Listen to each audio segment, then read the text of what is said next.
Estaba de rodillas en el centro del corral, con un saco de arpillera sobre la cabeza, las manos atadas con soga rústica y la espalda doblada como si ya hubiera aceptado su destino. Tenía 18 años, pero por cómo la presentaban, cualquiera habría pensado que era una carga vieja y rota. «No habla, pero sirve para fregar o criar críos», gritó el padre de pie junto al poste de subasta, mientras el sudor le corría por la nuca. Nadie preguntó su nombre.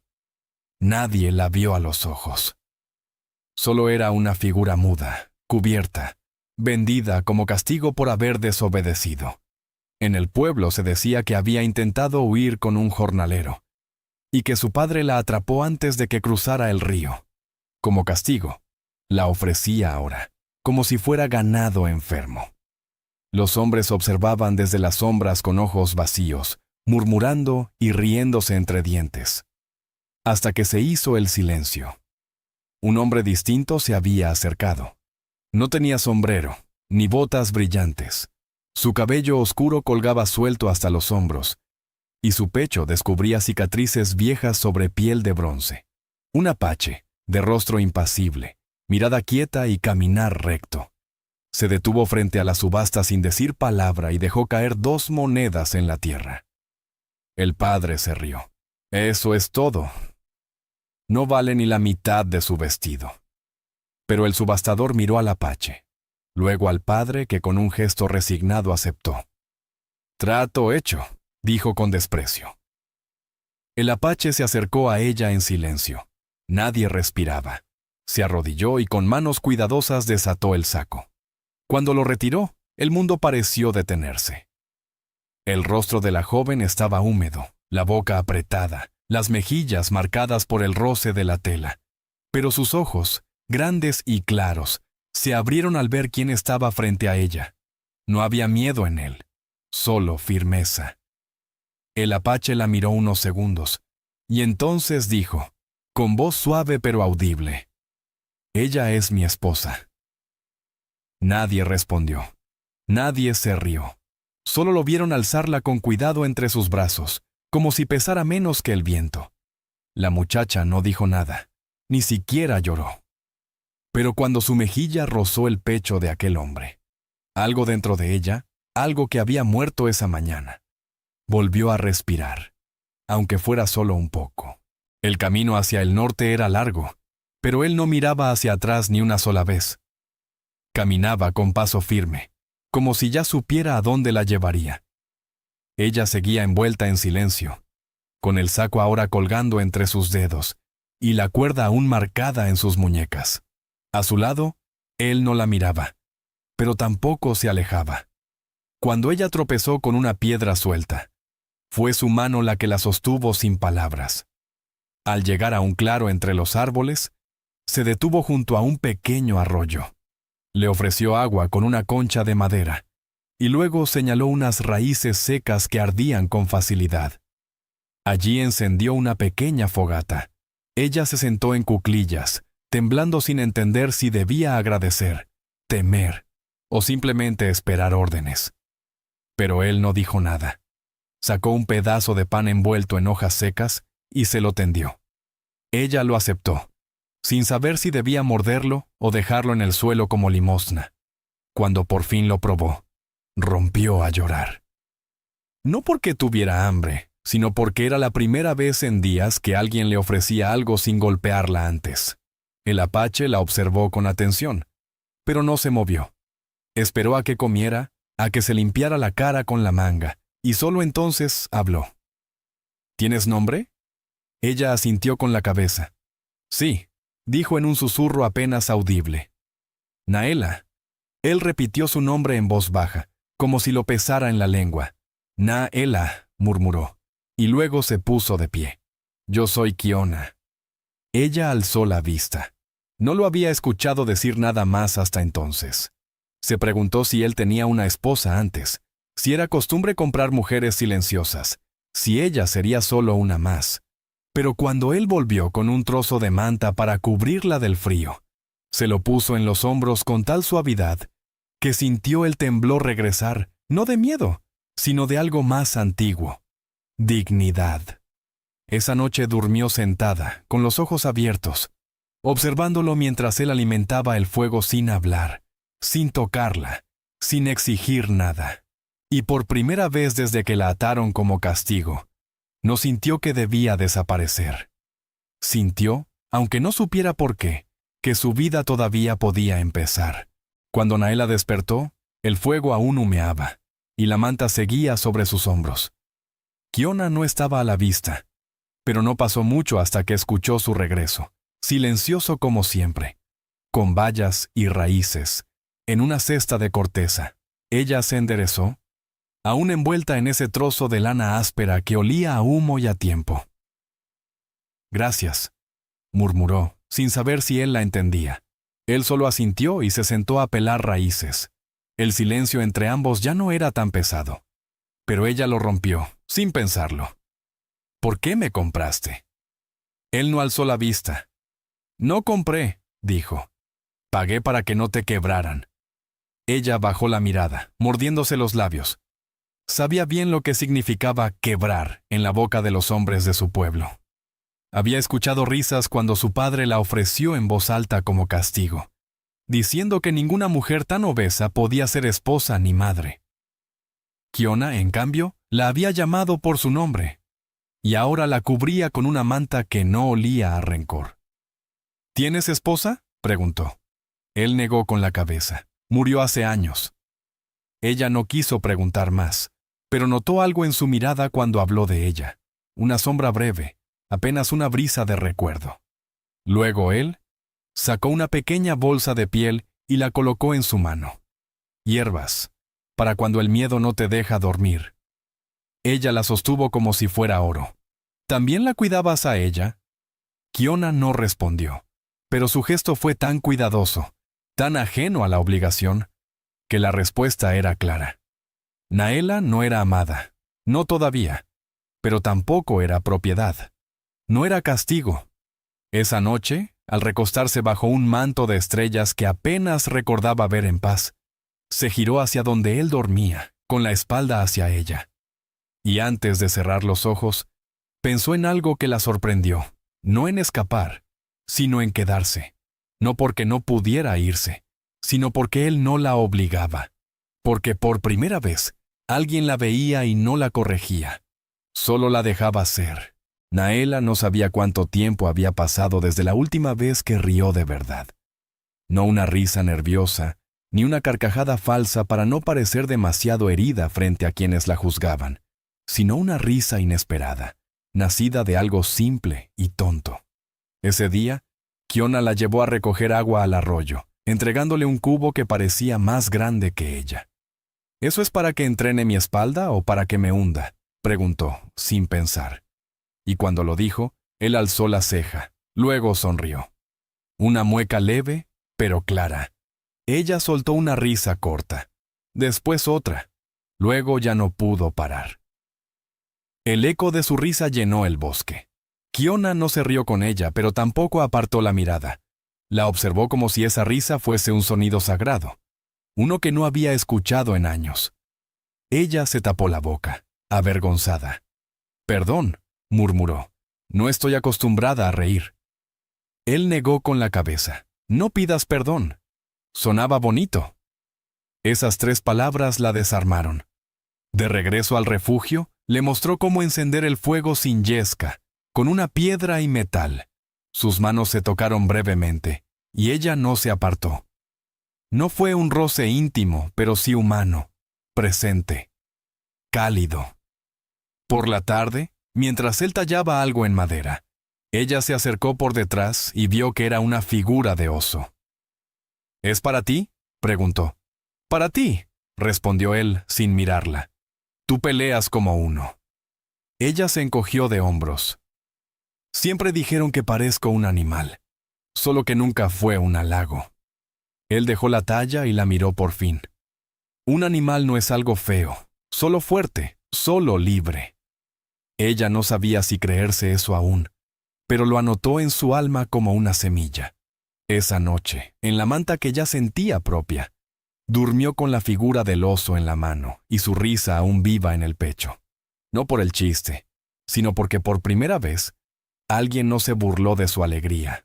La recogió, la sostuvo, como si valiera la pena conservarla. Naela despertó con el sonido de lluvia golpeando las pieles del refugio. Afuera, todo era barro y niebla, pero dentro había calor, fuego, café hervido y la presencia tranquila de Kiona tallando otra figura, esta vez un pájaro con las alas abiertas. Ella se sentó despacio, sintiendo cómo su cuerpo, aunque adolorido, ya no temía moverse. Kiona la miró de reojo. ¿Duele?, preguntó.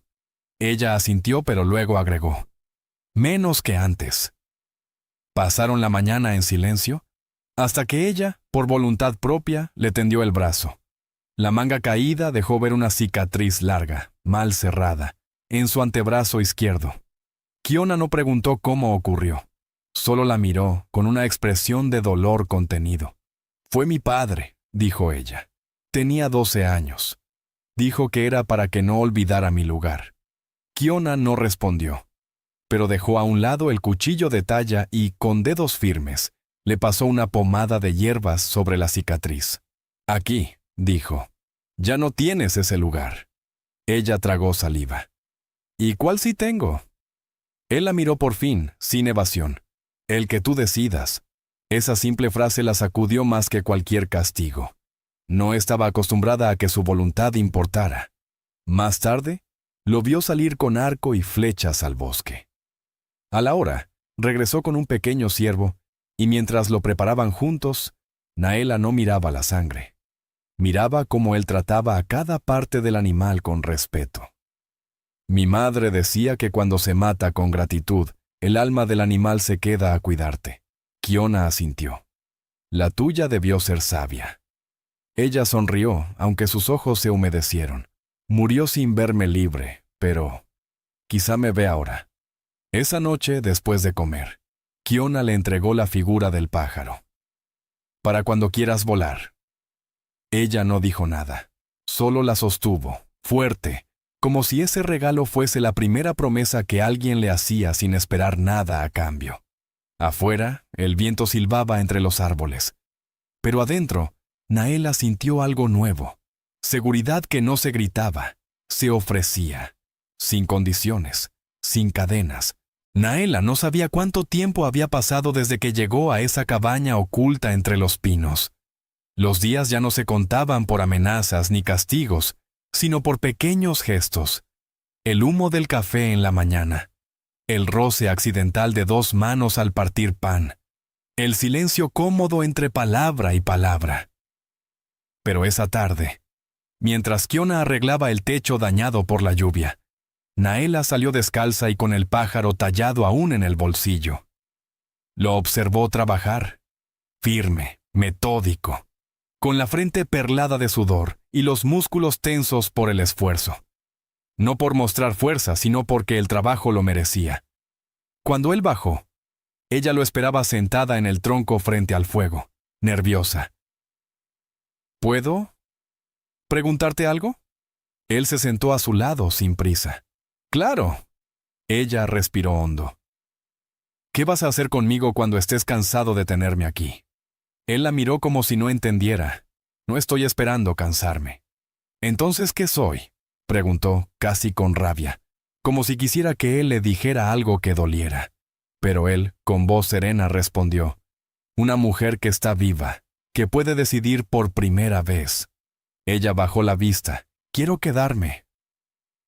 La frase flotó entre ambos como una oración. «No porque no tenga a dónde ir», añadió, «sino porque aquí siento que soy algo más que lo que otros dijeron de mí». Kiona no respondió de inmediato. Caminó hasta su caballo, sacó una bolsa de tela y volvió. De ella sacó un pequeño collar con una piedra lisa. «Es para quienes eligen quedarse.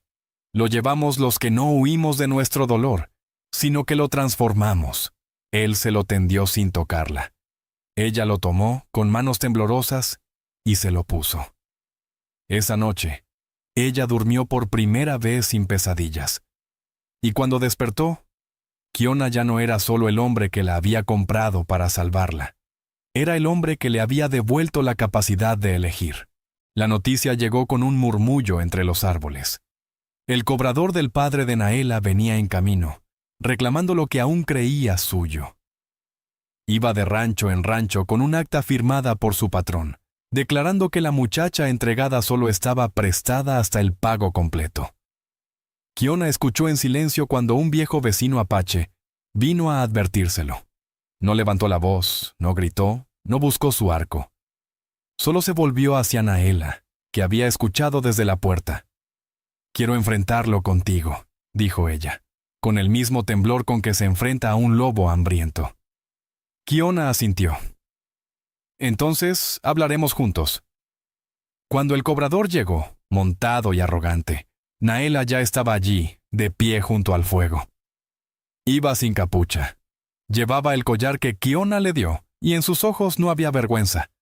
«¿Dónde está tu dueño?», preguntó el hombre bajando de su caballo. «No tengo dueño», respondió ella con voz firme.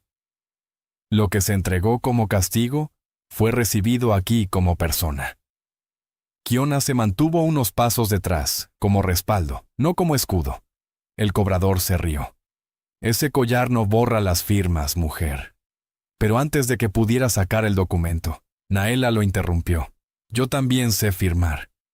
Sacó una hoja donde, con pulso lento pero seguro, había escrito su nombre en la lengua del pueblo y en la de los apaches. «Yo elijo quedarme. Y si quieren llevarme, tendrán que cargar también con todas las que han sido marcadas, todas las que se tragaron su voz». La tierra se volvió más silenciosa que nunca. El cobrador, desconcertado, miró a Kiona. «¿No piensas detenerla?». «¿Para qué?», dijo él. «Está diciendo la verdad». El hombre se marchó sin decir más.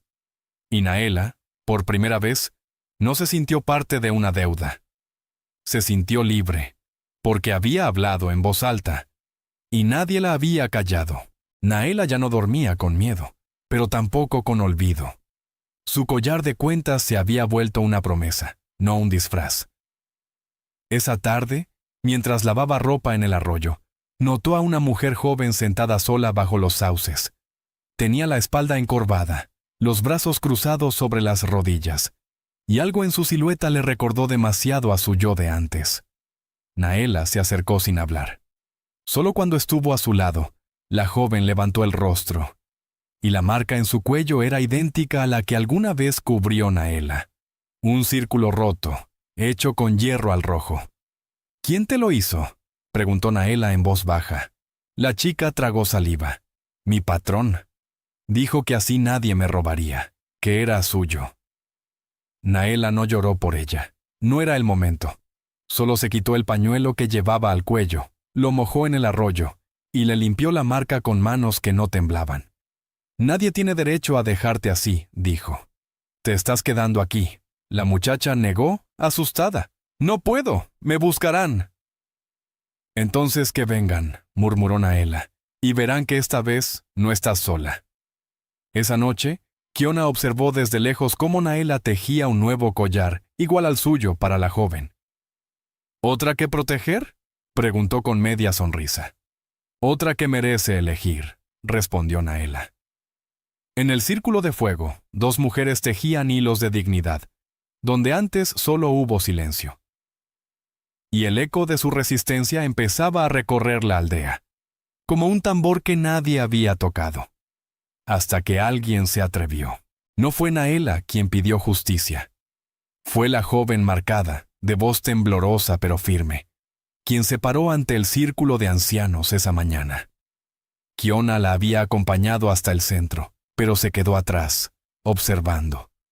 Naela estaba más lejos, entre los demás, pero cada palabra que la muchacha pronunciaba parecía salir también de su propia garganta. «No quiero regresar», dijo la joven. «No tengo deudas con nadie. Solo quiero vivir». Un murmullo recorrió el círculo. Era la primera vez que alguien tan joven hablaba frente al consejo, y más aún alguien que no era nacida de su sangre. El anciano del rostro surcado de arrugas, quien pocas veces hablaba, levantó una mano. ¿Y quién te ofreció cobijo? La joven señaló a Naela. No con miedo, con gratitud. Y entonces, inesperadamente, una mujer del consejo se levantó. Era Nayeli, la curandera, quien había sanado a Naela meses atrás sin hacer preguntas. Yo también fui marcada hace mucho, dijo, descubriéndose el hombro y mostrando una cicatriz redonda. Y solo porque nadie habló por mí, tardé años en encontrar mi nombre. Otro murmullo, pero distinto, más pesado, más humano. Entonces, como si el pasado hubiera estado esperando ese instante, otra mujer alzó la voz. Y luego otra. En minutos, Naela ya no era la excepción. Era la prueba de que se podía volver a empezar. Cuando el sol alcanzó el centro del cielo, el consejo dio su veredicto. Nadie será devuelta a su dolor. Quien llegue herido, aquí será curado. Aquí podrá elegir. Kiona miró a Naela.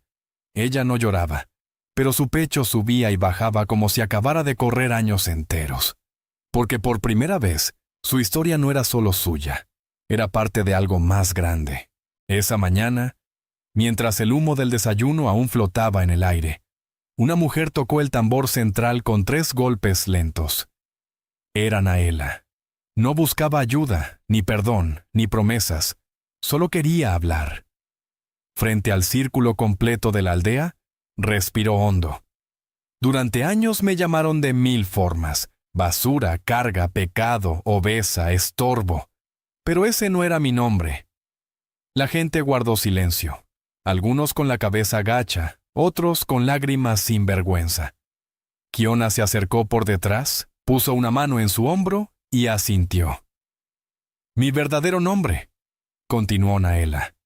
Me lo devolvió este lugar. Me lo bordaron con cuentas, me lo sirvieron en sopa caliente, me lo tejieron en el pelo mientras aprendía a no esconderme.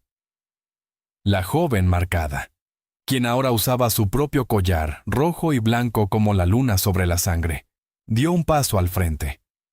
Naela es madre para muchas, aunque nunca parió hijos. Es hermana de quien llega con miedo, y es la voz de las que antes solo susurrábamos.